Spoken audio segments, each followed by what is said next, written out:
Kızların kızı batları da Allah'a işte tamenin Ağır o verdiği yaşlarda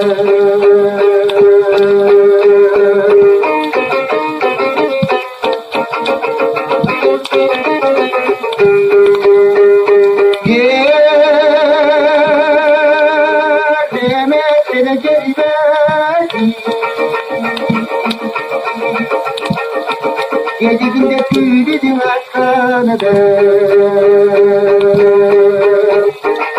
Gönlüm kolkulda kımda Görüldü dem asmanda Güldük demişim tavanım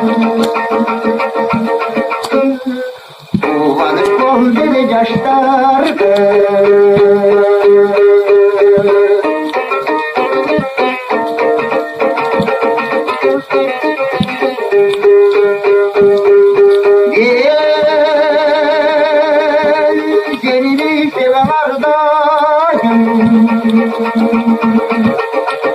Eşidim olmadan akardım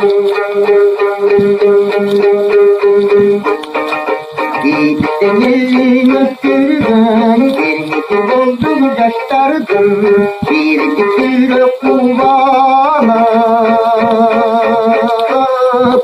Bir tükür oldum yaşlandım